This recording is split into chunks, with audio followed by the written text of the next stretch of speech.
Ciao a tutti e benvenuti in questa nuova puntata di City Tellers. Buongiorno. Allora, oggi sarà un episodio molto particolare, Miki, perché per la prima volta ci troviamo su un'isola.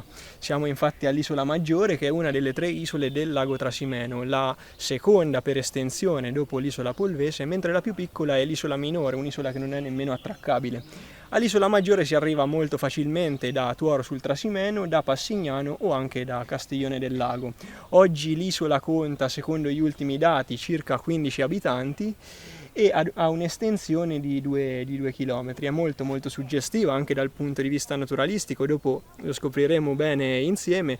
Io adesso direi che prima di partire alla scoperta dell'isola abbiamo bisogno magari di qualche piccola pillola storica. Chi meglio di te può darcela? Ti ringrazio. Allora, per quanto riguarda la storia dell'isola, possiamo dire che le prime notizie che abbiamo di Isola Maggiore le abbiamo nell'817, quando l'imperatore Ludovico il Pio concede il territorio di Perugia e del Trasimeno, quindi comprese le 3 isole, a Papa Pasquale I.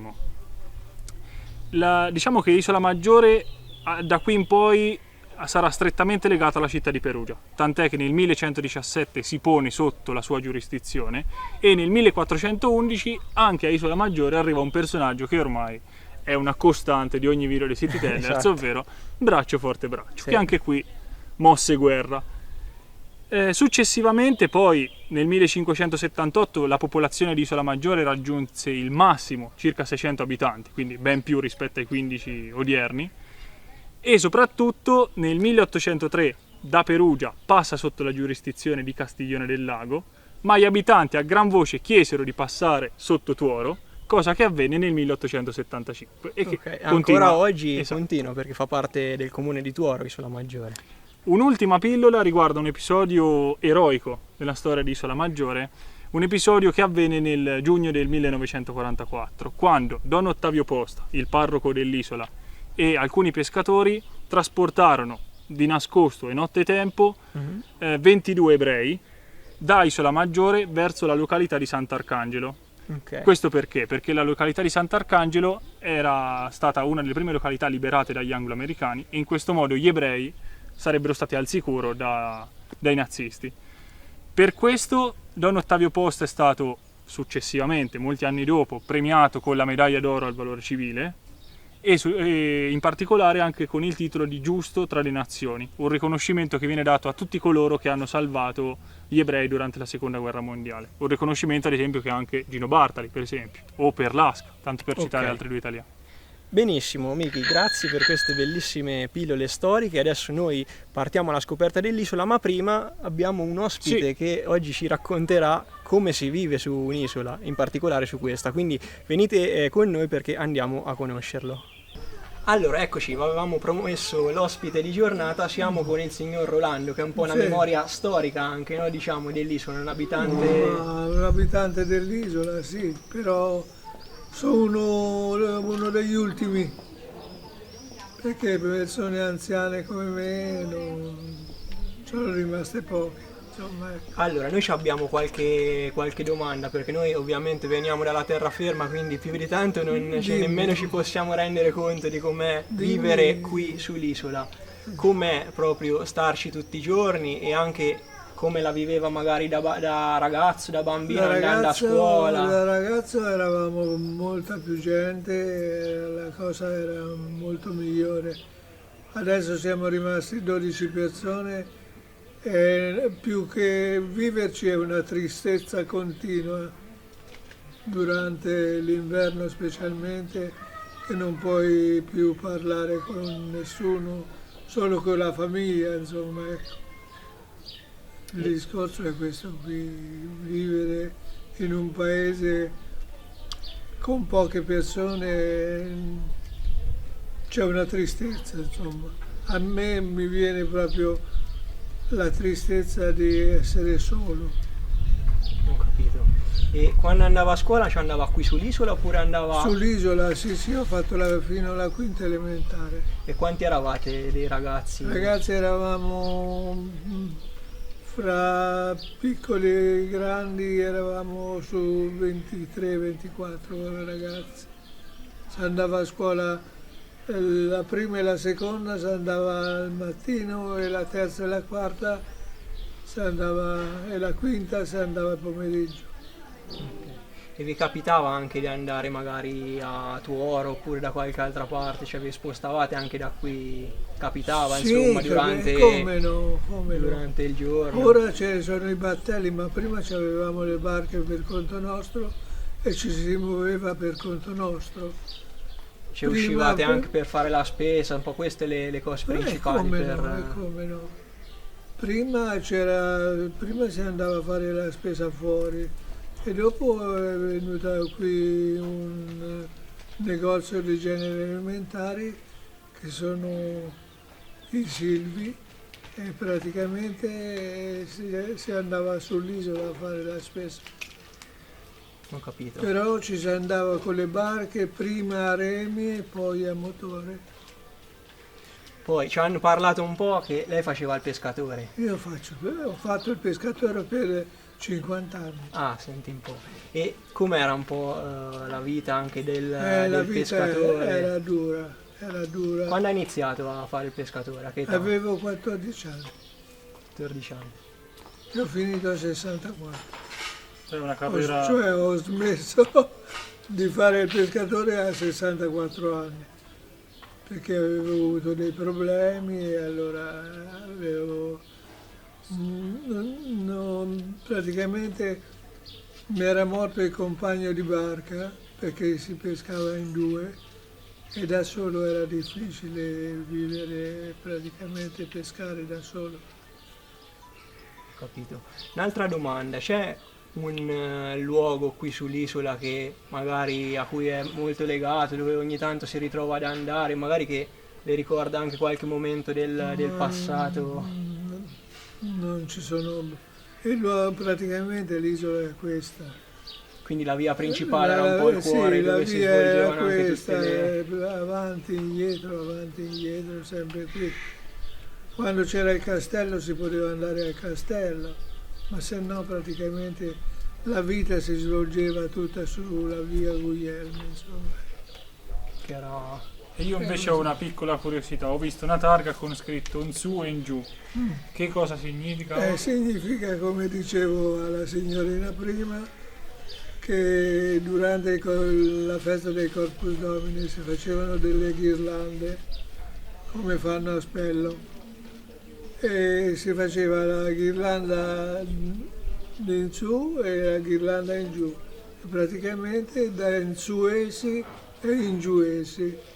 Praticamente vinceva sempre ingiuesi perché erano molti di più come... C'era un po' di rivalità anche tra sì, le due come fazioni. no, come no. E questo era un po' l'evento principale che c'era Sì, qui sull'isola, facevate anche praticamente magari no, qualche perché- iniziativa? No, perché c'era il parroco che diceva le messe, praticamente adesso non c'è più parroco, non c'è più nessuno, diceva le messe e c'era la festa del Corpus Domini, la festa dell'Ascensione, Pasqua, si faceva le processioni con tutti i santi praticamente sulle processioni e si sviluppava così la festa sull'isola quando c'erano le feste, se no l'isola era sempre morta. Da quando è venuta praticamente la navigazione, allora C'è stato anche un po' il turismo che è turismo arrivato che è forse. arrivato e insomma E oggi vedete anche un po' di gente, perché magari il periodi, no, dalla primavera all'estate sicuramente un po' di turisti, di movimento lo vedete molti, adesso. ma adesso perché c'è questo coronavirus, perché se no la gente era così. Certo, adesso è Dico molto... 120.000 persone l'anno sull'isola, sono tante, volevo dire. Certo, Durante l'inverno pochissimi perché cambiavano gli orari dei battelli, c'erano 4 corse l'inverno soltanto e adesso invece ce ne sono molte di più e la gente ce n'è molta di più. benissimo signor Rolando, grazie mille, Grazie è a stato lei. veramente disponibile, ci ha fatto piacere insomma sentire un po' la voce di un abitante vero Dell'isola. dell'isola, perché sennò la vediamo come luogo turistico, ma non sappiamo poi chi la vive tutti i giorni, chi l'ha vissuta da sempre praticamente, infatti, che è anche un po' bello saperlo. E quindi noi adesso partiamo e andiamo a scoprire tutte le bellezze dell'isola. Iniziamo il nostro tour di Isola Maggiore partendo dalla via principale, via Guglielmi, una via che deve il proprio nome ad un'importante famiglia, appunto la famiglia Guglielmi, che ha caratterizzato in modo importante la storia dell'isola. Poi nel corso del video avremo modo comunque di approfondire questo discorso.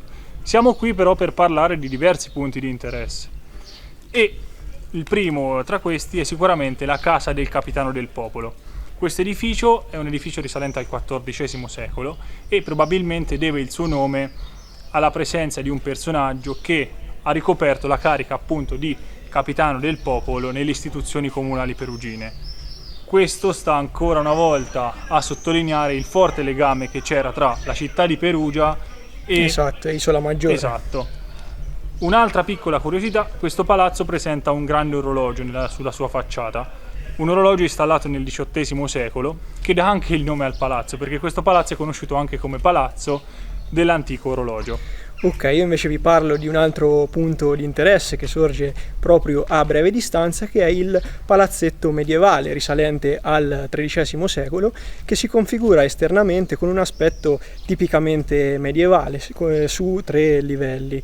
Il palazzetto è noto anche come Casa Bartocci, questo perché qui abitò lo scultore e incisore isolano, quindi abitante proprio di Isola Maggiore, Gildo Bartocci, e quindi questo particolare palazzo è noto anche come Casa Bartocci. Noi adesso vi portiamo a scoprire un altro punto molto interessante e molto visitato di Isola Maggiore, che è il Museo del Merletto. Oh, eccoci qua, siamo arrivati al Museo del Merletto, è quello che vedete alle nostre spalle. Allora Gianni, raccontaci qualcosa. Sì, vi a diamo riguardo. qualche piccola informazione, perché dovete sapere che la lavorazione del merletto fatta ad uncinetto è sicuramente una delle tipicità di Isola Maggiore. Infatti questa particolare produzione fu portata sull'isola dalla marchesa Elena Guglielmi, che chiamò direttamente dall'Irlanda una maestra esperta appunto nella lavorazione del merletto per insegnare appunto questa particolare pratica per la realizzazione anche di pizzi pregiati alle donne appunto dell'isola. Oggi, per ricordare questa particolare produzione, è stato allestito questo museo nel Palazzo delle Opere Pie, che è questo che vedete alle nostre spalle. Adesso noi, cari amici, proseguiamo il nostro giro dell'isola e vi portiamo a scoprire tutte le bellezze che ci offre.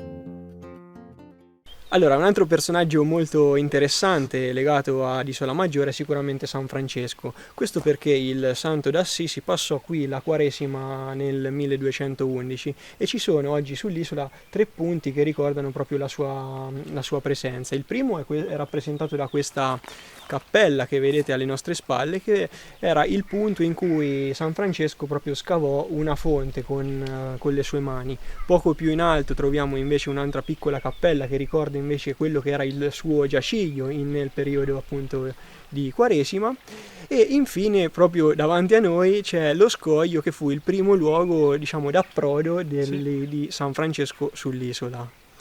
Un'ultima piccola curiosità è che poco più avanti c'è una statua che ricorda appunto il poverello di Assisi, però questa molto più recente, del 1982, donata dai frati francescani della Basilica di Santa Croce di Firenze. Ultima chicca finale. Perfetto, noi possiamo proseguire. Allora, eccoci, siamo in uno dei punti più alti di Isola Maggiore e quella che vedete alle nostre spalle è la chiesa di San Michele Arcangelo. Vedete alle nostre spalle appunto la facciata, che è chiusa idealmente da questo campanile. La parte interna è molto semplice perché si configura con un'unica navata e sono poi presenti degli affreschi di artisti ignoti, oltre che un bellissimo crocifisso ligneo. Però, amici, sappiamo che sull'isola sono presenti anche altre chiese. Sì, ve ne sono molte altre, io parlerò di 2 chiese. La prima è la chiesa del Buon Gesù, si trova lungo via Guglielmi, che abbiamo già attraversato. Esatto, l'abbiamo visto prima.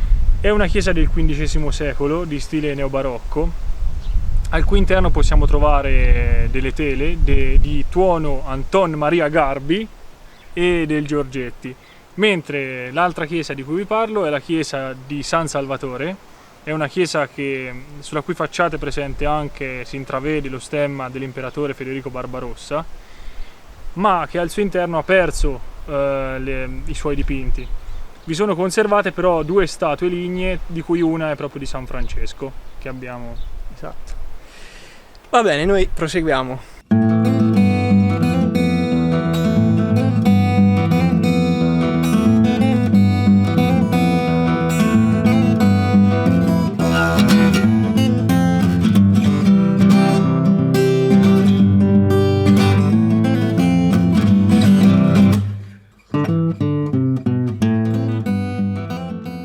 Eccoci qua, ultimo stop di giornata prima dei saluti. Ci troviamo a Castello Guglielmi, un nome che abbiamo già sentito esatto, negli stop precedenti.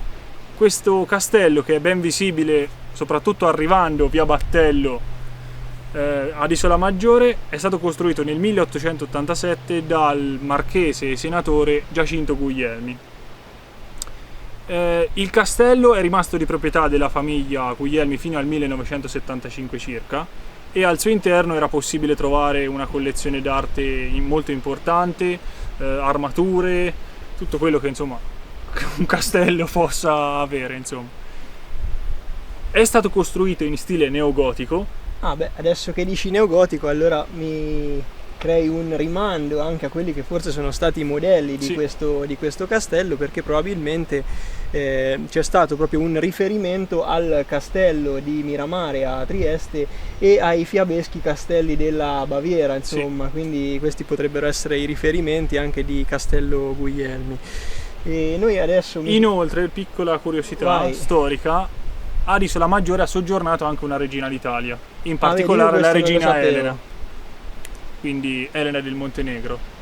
Benissimo, questa piccola chicca in più, quello che ci vuole per avviarci alla conclusione di questa bellissima giornata. Allora, eccoci amici, siamo giunti al termine di questa bellissima giornata qui ad Isola Maggiore e ci tenevamo innanzitutto a ringraziare tutte le persone che ci hanno accolto qui sull'isola in maniera fantastica, in particolare Rolando, il nostro intervistato, e Maria Pia per l'accoglienza fantastica che ci hanno riservato. E noi vi ricordiamo di iscrivervi al canale, di mettere mi piace se il video vi è piaciuto e la campanellina soprattutto, e di visitare Isola Maggiore perché veramente merita. E sì, magari di scoprire anche i posti dove per ragioni di tempo non vi abbiamo potuto portare. Noi vi mandiamo un grande saluto e appuntamento alla prossima puntata. Ciao!